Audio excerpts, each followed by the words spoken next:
شروع کرتی ہوں اللہ کے نام سے جو بے انتہا مہربان نہایت رحم فرمانے والا ہے۔ الم نشرح لک صدرک، کیا لم نہیں، نشرح ہم نے کھول دیا، لکا تیرے لیے، تیری خاطر، صدرک تیرا سینہ۔ مزید احسانات کا ذکر ہے، یعنی مزید نعمتیں بھی اللہ نے آپ کو دی ہیں۔ کیا نہیں کھول دیا ہم نے تیری خاطر تیرا سینہ؟ شرح جو ہوتا ہے بنیادی طور پر کھولنے کے معنوں میں ہوتا ہے اور بیان کرنے کے، اور سینہ کھولنے کا مطلب کیا ہے؟ دل کا وسیع ہو جانا، دل کا مائل ہو جانا اور دل کا راغب ہو جانا۔ کس کے لیے یہاں مراد ہے؟ دین کے لیے، نور ہدایت کے لیے۔ اور شرح صدر میں یہ بھی آتا ہے کہ مشکل اور پیچیدہ معاملہ سمجھ آنے لگے، عربی کی مشکل عبارات آسان ہو جائے اور وہ سمجھ آنے لگے کہ اس سے مراد کیا ہے، مطلب کیا ہے اس بات کا۔ اصل میں شریح اور شرح اور تشریح یہ سب آپ نے لفظ سنے ہوں گے۔ شرائح کہتے ہیں کسی چیز کی پھانکیں کاٹنا، یعنی گوشت کے ٹکڑے جب باریک باریک کاٹے جاتے ہیں نا تو اس کے لیے بھی شرح کا لفظ آتا ہے، ڈائسیکشن کے لیے بھی آتا ہے۔ اور سینے کی ڈائسیکشن سے مراد کیا ہے؟ ایک تو کہا جاتا ہے کہ شق صدر کے واقعے کی طرف اشارہ ہے، جب بچپن میں آپ کے سینے کو کھول کے اسے زمزم کے پانی سے دھو کر اس کو بند کیا گیا تھا، یعنی بچپن میں جب آپ کا دل واقعی دھویا گیا تھا، فرشتے نے آ کے دھویا تھا۔ اور صحیح مسلم کی روایت ہے، آپ عمر کے 4 سال میں تھے، جبریل علیہ السلام آئے، انہوں نے آپ کا دل چیرا اور وہ شیطانی حصہ وہاں سے نکال دیا اور پھر اسے دھو کر دوبارہ بند کر دیا۔ پھر یہ بھی کہا جاتا ہے کہ معراج کے موقع پر سینہ مبارک کو دھو کر دوبارہ اندر ایمان اور حکمت سے بھر کے رکھا گیا تھا، یعنی دل کو۔ تو صدر سے مراد یہاں صدر کے اندر جو ہے، یعنی دل۔ صدر تو سینے کو کہتے ہیں نا، باہر کا اسکیلٹن جو ہے، لیکن اس کے اندر کی چیز جو ہے، جیسے رب اشرح لی صدری ہم پڑھتے ہیں کہ یا اللہ ہمارا سینہ کھول دے، یعنی اس میں وسعت پیدا کر دے۔ اور ویسے بھی آپ جانتے ہیں کہ سینے کا کھلنا اللہ کی رحمتوں میں سے ایک رحمت ہے، خاص انعام ہے۔ کیا؟ مثلا من یرد ان یہدیہ یشرح صدرہ للاسلام۔ الم نشرح لک صدرک ووضعنا عنک وزرک، اور اٹھا لیا ہم نے آپ سے آپ کا بوجھ، وزر کہتے ہیں بھاری بوجھ کو، اور ہم نے آپ سے بھاری بوجھ آپ کا اٹھا لیا۔ یہ کون سا بھاری بوجھ تھا جو آپ کے سینے پر تھا؟ یعنی نبوت سے پہلے کی جو کیفیت تھی، جس کو پیچھے دلال سے تشبیہ دی گئی، ووجدک ضالا فہدی، تو اسی کی مزید یہاں تفصیل بیان کی جا رہی ہے کہ نبوت سے پہلے کے دور میں قوم کی گمراہیوں اور شرک اور مختلف طرح کی خرابیوں اور جو قتل و غارت تھی اس معاشرے میں، اور بیٹیوں کو زندہ دفن کرنا اور زنا اور اس طرح کی چیزیں، ان کو دیکھ کر جو چیز آپ کے دل میں تھی، کیا اس نور ہدایت کو دے کر اس کیفیت کو دور نہیں کر دیا؟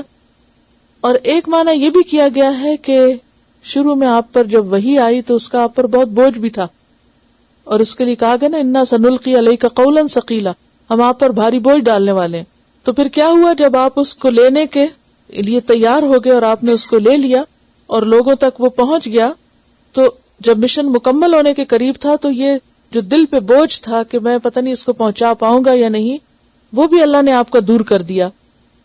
الذی انقض ظہرک، جس نے آپ کی پیٹھ توڑ دی۔ نقض ہوتا ہے گرہ کھولنا، نقصت الحبل ہوتا ہے رسی کے بل کھولنا، اور پھر کسی چیز کا اس طرح توڑنا کہ کڑکڑانے کی آواز آئے اس میں سے، جیسے اونٹ پر بوجھ ڈالا جاتا نا اور وہ جب اٹھتا ہے تو اس کے جسم کے اندر سے چٹکنے کی آواز آتی۔ کبھی آپ نے بھی دیکھا ہوگا کہ آپ رکوع سے سجدے سے اٹھے تو جو کڑکڑ کی آواز آتی ہے نا، تو وہ نقض ہوتا ہے، ٹھیک ہے۔ اور نقض عہد بھی سنا ہوگا آپ نے، وعدہ توڑنے کے لیے آتا ہے، فَبِمَا نَقْضِهِمْ مِيثَاقَهُمْ۔ تو الذی انقض ظہرک، وہ جس نے آپ کی کمر توڑ دی، یعنی آپ اس بوجھ سے دبے جا رہے تھے۔ وَرَفَعْنَا لَكَ ذِكْرَكَ، اور ہم نے آپ کا ذکر بلند کر دیا۔ اور یہاں ذکر سے مراد شہرت ہے، آپ کے ذکر کا آوازہ، یعنی آپ کے نام کو بلند کر دیا، بہت آپ کو بلندی عطا کی۔ اس کے بارے میں ایک حدیث آتی ہے، آپ نے فرمایا جبریل میرے پاس آئے اور کہا، اللہ تعالیٰ آپ سے پوچھتے ہیں کیا آپ جانتے ہیں کہ میں نے آپ کے ذکر کو کیسے بلند کیا ہے؟ تو نبی صلی اللہ علیہ وسلم فرماتے ہیں میں نے جواب دیا کہ اس حقیقت کو اللہ تعالیٰ ہی بہتر جانتا ہے۔ تو انہوں نے کہا کہ اللہ تعالیٰ فرماتا ہے کہ آپ کے رفع ذکر کی کیفیت یہ ہے کہ جہاں میرا ذکر کیا جائے وہاں آپ کا بھی ذکر میرے ساتھ کیا جائے گا. اور یہ وجہ کہ اذان میں اشہد ان لا الہ الا اللہ کے ساتھ اشہد ان محمد الرسول اللہ بھی ہوتا ہے.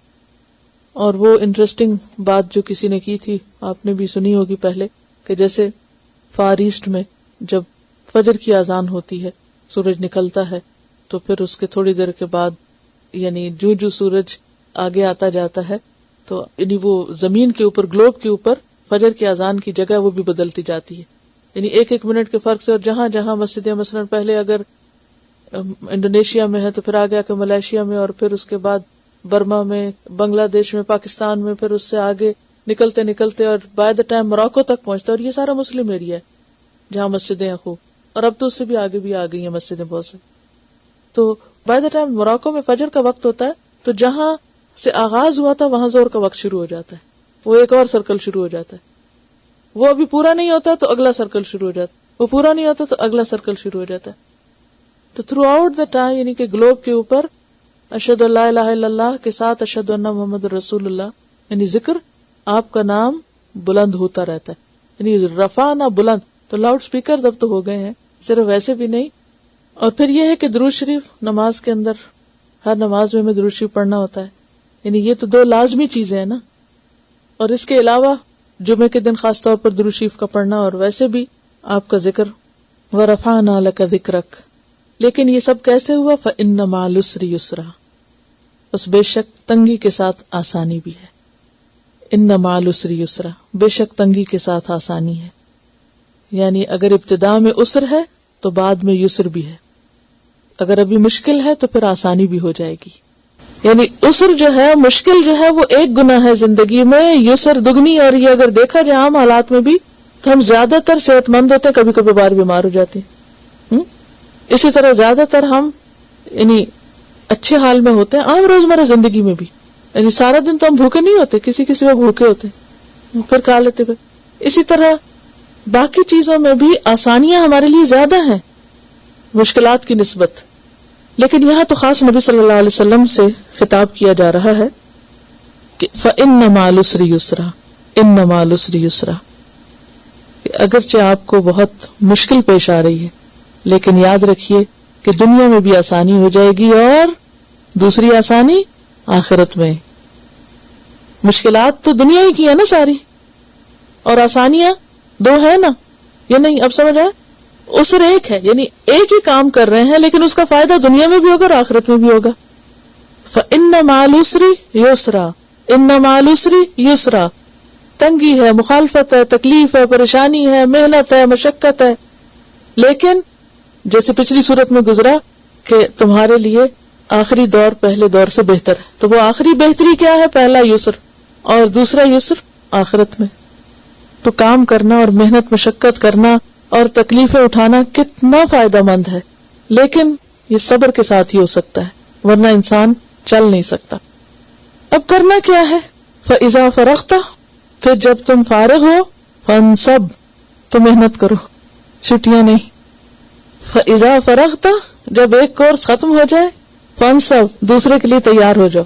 نصب کا لفظ جو ہوتا ہے اس کا مطلب ہوتا ہے سیدھا کھڑا ہونا, سیدھا کھڑا, نصب کرنا. کسی ڈنڈے کو یا کسی چیز کو نصب کیا جاتا ہے نا, زمین میں گاڑا جاتا ہے, تو وہ ہوتا ہے سیدھا کھڑا ہونا. فَإِذَا فَرَغْتَ, یعنی جب ایک کام سے تم فارغ ہو تو آرام نہیں کرنا, پھر کھڑے ہو جانا, اٹھ کھڑے ہونا ہے. فَانْصَبْ, تو نصب کا معنی محنت مشقت, اور ایسی محنت مشقت جو انسان کو تھکا دے, ایسی محنت ہوتی ہے نصب. جنت کا ذکر پیچھے آپ نے پڑھا نا کہ لا یمسہم فیہا نصب, ان کو کوئی تھکاوٹ نہیں چھوئے گی. لغوب کا لفظ بھی آتا ہے, نصب اور لغوب دونوں آتے ہیں, یعنی جنت میں کوئی تھکاوٹ نہیں ہوگی, پھر تو آرام ہی آرام. آرام تو وہاں ہے, یہاں تو کام پر کام ہے. اور یہ اتنی خوبصورت بات ہے فَإِذَا فَرَغْتَ فَانْصَبْ, کہ ابھی ایک کام سے فارغ نہیں ہوئے تو کیا کرو, اگلے کی پلاننگ کر لو, تاکہ بیچ میں وقت ضائع نہ ہو. اور یہ سارا دن ہونا چاہیے, یعنی ایک کام کے بعد اگلا کام, اگلے کے بعد اگلا کام, یعنی زندگی ہے ہی کام کے لیے. اور ان کاموں میں کرنا کیا ہے؟ وَإِلَىٰ رَبِّكَ فَارْغَب, سارے کام رب کی طرف جاتے ہو، اپنے رب کی طرف بس رغبت کرو، رب کی طرف مائل ہو جاؤ. اور پھر یہ جو منصب ہے نا، گاڑ کے کھڑا ہونا، نصب کرنا کیا ہوتا ہے؟ مضبوط کھڑا ہونا، یعنی پورے ارادے اور عزم کے ساتھ کھڑا ہونا مراد ہے. صرف کھڑا ہونا نہیں، کیسے لڑکھڑاتے ہوئے اٹھ کے کھڑا ہو جائے بندہ، نہیں، اس میں عزم اور ارادے کی پختگی بھی شامل ہے، ڈٹ کے کھڑا ہونا. کہ انسان جس سے محبت کرتا ہے نا، تو جب انسان تھک جاتا ہے نا، تو پھر اس کا کیا دل چاہتا ہے؟ اب اس سے بات کرے، اب اس سے ملاقات کرے. تو جو اللہ سے محبت کرتا ہے وہ دنیا کے کام کاج سے جب تھکتا ہے تو نماز کی طرف راغب ہوتا ہے تاکہ اللہ سے بات کرے، اللہ کا ذکر کرے، اللہ کو یاد کرے. نبی صلی اللہ علیہ وسلم نے حضرت فاطمہ کو کیا سکھایا تھا؟ سارے دن کے کام کار کر کے تھک جاتی تھی، خادم دیا یا کچھ اور، تسبیحات، یہ تسبیحات پڑھ لیا کرو، تھکاوٹ دور ہو جائے گی. اور واقعی آپ بھی پڑھ کے دیکھیے، الی ربک فرغب، تھکاوٹ دور ہو جائے گی، انسان بالکل ریلیکس ہو جاتا ہے. جب انسان اور کام کر کر کے تھک جاتا ہے نا، تو میں تو ہمیشہ سمجھتی ہوں کہ نماز ریلیکس کرنے کے لیے آتی ہے، ذکر بھی ہو رہا ہوتا ہے، ایکسرسائز بھی ہو رہی ہوتی. جب آپ پڑھ کے اٹھتے ہیں تو بالکل یوں ریلیف ملتا ہے جیسے وَوَضَعْنَا عَنْكَ وِزْرَكَ، سارے بوجھ اتر گئے، سارے گلے شکوے ختم، جو مشکلات ہیں ان کے لیے دعا کر لی، اللہ تعالیٰ کے آگے رو دھو لیے، دل کے بوجھ بھی اتر گئے، جسمانی بوجھ بھی اتر گئے، ویسے بھی کہ کوئی ہے ہماری سننے والا. تو یہ اسی کو نصیب ہوتا ہے جو اللہ کی طرف رغبت کرتا ہے. نبی صلی اللہ علیہ وسلم نے فرمایا، یا ابن آدم، اے آدم کے بچے، تفرغ لعبادتی، اللہ سبحانہ وتعالیٰ فرماتے ہیں اے آدم کی اولاد، میری عبادت کے لیے فارغ ہو، وقت نکالو. املا قلبک غنا، میں تمہارے دل کو غنا، بے نیازی سے بھر دوں گا، دل کو راحت دے دوں گا. واملا یدیک رزقا، اور تیرے دونوں ہاتھ رزق سے بھر دوں گا، رزق دوں گا تمہیں. یا ابن آدم، اے آدم کے بیٹے، لا تبعد منی، مجھ سے دور نہ ہونا، عبادت سے منہ نہیں موڑنا. فاملا قلبک فقرا، ورنہ تیرے دل کو محتاجی سے بھر دوں گا. ہر وقت تمہیں غم پریشانی لگی رہے گی کہ میرے پاس کچھ نہیں، میری یہ بھی ضرورت ہے، یہ بھی، اس چیز کا کیا ہوگا، اس کام کا کیا ہوگا، یہ ضرورت کہاں سے پوری ہوگی، فکر فکر فکر. واملا یدیک شغلا، اور تیرے دونوں ہاتھ کام سے بھر دوں گا، تجھے کاموں سے فرصت نہیں ملے گی اور تیرے دل کو پریشانی سے نجات نہیں ملے گی. کیوں؟ اس لیے کہ تو عبادت کے لیے وقت نہیں نکالتا. تو ہم سب کو پریشانی اور سخت مصروفیت سے بچنے کے لیے اپنی عبادت کے لیے وقت نکالنا لازم ہے. اور اس میں آپ دیکھیے خاص طور پر فجر کے وقت نماز، اذکار، قرآن کی تلاوت، دن کا آغاز اللہ کی عبادت سے ہو، کیونکہ اگر اس میں اللہ کی عبادت کا عنصر شامل نہیں تو پھر انسان تکلیفات سے نجات نہیں پا سکتا. کچھ لوگ جب ان کو دنیا میں مشکلات آتی ہیں تو اللہ سے اور دور ہو جاتے ہیں، کچھ لوگ اللہ کی طرف راغب ہوتے ہیں. اب کل ہی کسی نے مجھے فون کیا کہ میرا ایک بھائی ہے، حافظ قرآن ہے، لیکن دین سے دور ہو گیا ہے کیونکہ اس کو کوئی جاب نہیں ملی، اس کو بیماری لاحق ہو گئی وغیرہ وغیرہ. اب نمازوں میں بھی کوتاہی ہے اور قرآن بھی نہیں پڑھتا. میں نے کہا اس کا حل صرف یہی ہے کہ وہ ان دو چیزوں کی پابندی شروع کرے، ساری مشکلات دور ہو جائیں گی. اور دوسرا بھائی کہتے ہیں اس کو بھی پریشانی آئی تھی لیکن وہ اور زیادہ اللہ کی طرف راغب ہو گیا، جاب بھی اچھی مل گئی اور ویسے بھی خوشحال مطمئن ہے، زندگی بھی ٹھیک گزر رہی. یہ جو زندگی میں پریشانیاں آتی اس لیے ہے کہ اللہ تعالیٰ کیا چاہتا ہے کہ بندے تھوڑا وقت میرے لیے بھی نکالو، کیونکہ اللہ نے ہمیں اپنی عبادت کے لیے پیدا کیا.